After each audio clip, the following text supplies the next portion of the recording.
interestingly about the Bunker Hill Monument, it doesn't sit on Bunker Hill. It actually sits on Breeds Hill, because Breeds Hill is where the battle was fought. It was planned to be fought on Bunker Hill, but they changed their mind at the last minute. It was fought on Breeds Hill. And this was the first major battle of the Revolution. So the colonial army that took position on top of Breeds Hill were not battle-hardened soldiers. They were just everyday people fighting for their liberty at that time. And they faced down the hill, and facing them at the bottom of the hill was the mightiest army on earth at that time, the British Army. And the British Army vastly outnumbered them. So the British Army slowly made their way up the hill. A lieutenant of the colonial army realised he didn't have enough ammunition. So he turned to his men and he said, "Do not fire until you can see the whites of their eyes." Now this must have been a terrifying command for these men, but they held it together, they obeyed the order, and for every colonial soldier that lost his life that day, the British lost 4. A British officer in his journal actually wrote, "With victories like these, we are going to lose the war." But as we turn around here, we are coming to the mouth of the Charles River. Hey, Ma.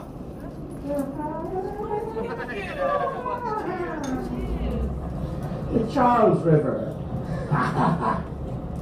The Charles River, sometimes called the most educated river in the United States, for it winds its way past Boston University, MIT, and Harvard. Now that's Harvard to me and you, but the Bostonians, it's Harvard.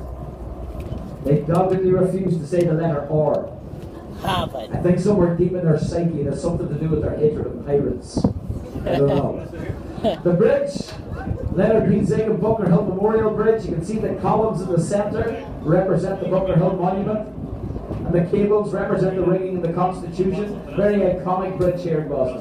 Goes in here, passes TD Garden, home to the Boston Bruins, the Boston Celtics, and goes in here to the north end of Boston. Now the north end of Boston is my favourite part of Boston. This is the old Italian district of Boston. And because it's the Italian district, the restaurants here are the best in town. They should do a smell tour of the north end. As you walk through the streets here, the smells that hit you coming out of the restaurants are amazing. And sticking up from the north end, you see that white spire sticking up there. That's the Old North Church. That's the oldest church in Boston, from 1723, that old church. But that spire was made very famous by the poet Longfellow.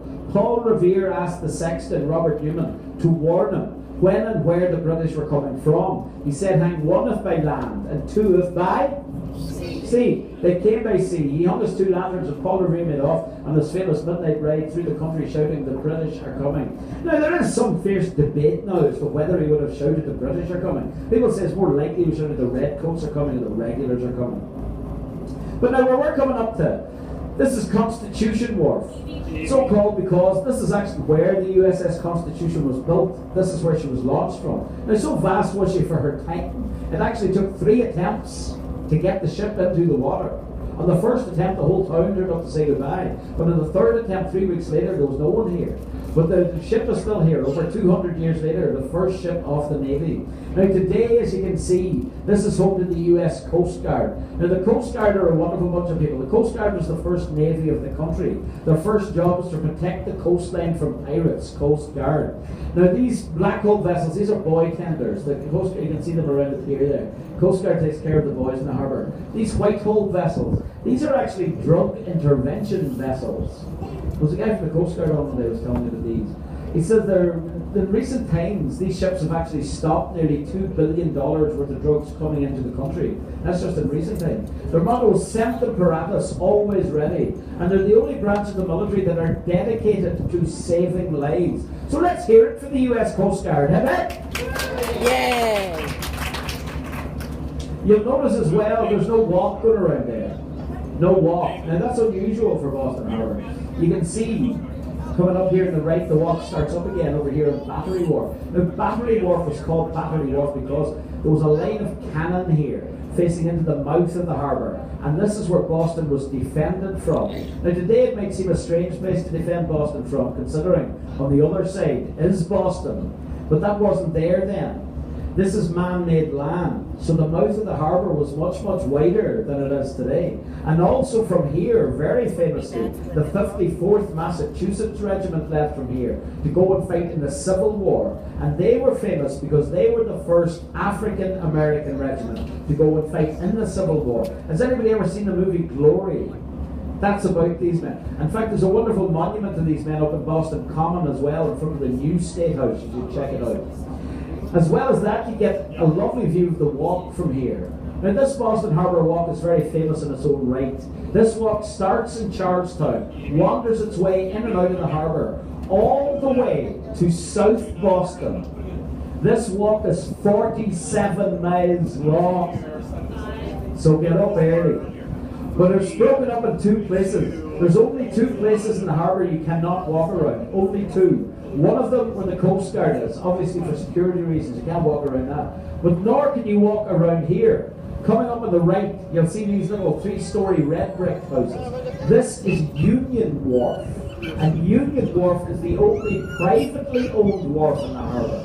You cannot walk around here. One of these little houses, 3 bedrooms, 2 bathrooms, and 2 car park spaces. If you want one, it's going to cost you $3.5 million. Yeah. Locals tell me it's worth it for the car park space alone. But now there's a law, by the way, a wonderful law that's come into existence, whereby from now on, if you are building out and into the harbour, you must include the harbour walk. That's the law. And the reasoning behind the law, the people of Boston should always be able to walk around their own harbour. But now if you have a camera on you, exactly, get it out, because this is, to me, is the picture postcard view of Boston sky. You get the little boats in the foreground, and the buildings rising and rising. Even the remnants of the old piers there too. And smack bang in the centre, you have the Custom House Tower, the building with the clocks and the pyramid on the roof there. Now that building is Boston's very first skyscraper, the Custom House Tower. That was built in 1914. And as important as Boston is historically, it's also a very young city in many, many ways. And to put this in perspective, if John F. Kennedy appeared today, that's the only building he would recognize on the skyline. Everything else has gone up in the last 50 years. Now the building itself is lovingly referred to by locals as the four-faced liar, because none of the clocks tell the same time. And this has to do with the mechanisms. Originally there was one, but then they put in the elevator shaft, and now there's 4. But now when we get past this, well, if you look to the right of the clock tower, another view now, you'll see the park. This is Columbus Park. This is a gorgeous little park. If you're walking around Boston, your feet are sore, and you want to sit down for a bit, this is a great place to come down to. Just to sit at the edge of the harbour, looking out at the workings of the harbour, the lighthouse, the airport. A lovely place to come to. And there's a lot to do here. You see the Green Dome building, that's Quincy Market. That's the oldest indoor market in the nation. It gets 18 million visitors a year, just there alone. Behind that you have the Gold Dome building, Faneuil Hall, sometimes called the Cradle of Liberty. But now everybody, inside and out, look at the flagpole. Look at the flagpole at the end of Long Wharf. Now as we pass this flagpole, line that flagpole straight up State Street to the gold domed building at the bottom of State Street, because back there, 2,000 feet back, is the original shoreline of Boston. Now that's impressive when you consider Boston was built on a peninsula. That's in 3 directions. That's the old State House. That was built by the British, and that's where they ran the colonies from. Also the site of the reading of the Declaration of Independence, and close to the site of the Boston Massacre. Now the story goes, a British soldier was falsely accused of not paying for a wig.